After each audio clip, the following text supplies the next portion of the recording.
I can't say as we had any, in retrospect, had any serious challenges or problems. It's pretty straightforward.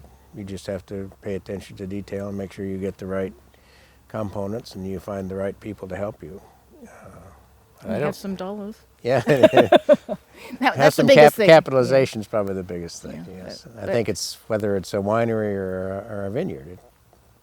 You can't go out and buy land here, plant grapes, and expect to have a return on equity. So you have to think of it a little bit differently. Land prices here, bare land is anywhere from $20,000 to $100,000 an acre. When you start thinking about, well, you've got 3 years to before you have a crop, it means you have to farm it for 3 years. By the time, I mean, we probably spent $500,000 in the first 3 years, putting in the vineyard, trellis, land preparation, and then you have to farm it 3 years before you get any crop, and then it's a very small one. So, I think people have to have a pretty serious understanding of what the costs are, what it's a long-term proposition, and you have to have the right mindset.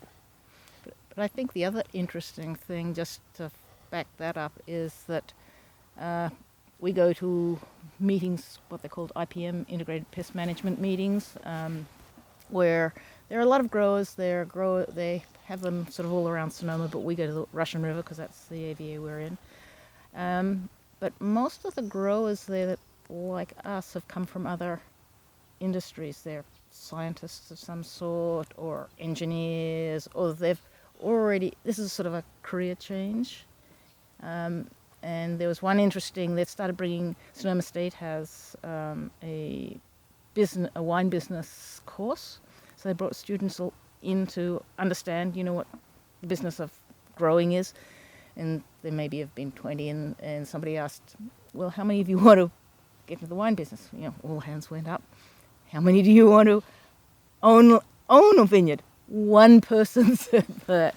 And there's no way they can go in and buy the land. And if you look around here, somebody said the only way you get land is by death or divorce, or by handing out from down through family. And if you look, there are some big families in here, like San Giacomo, like Duttons, our neighbours. I'm just trying to think of some of the other big names. Hyde. There've been 3, 4, 5 generations in it, and no way could they have what they have now if they started from scratch. Yeah.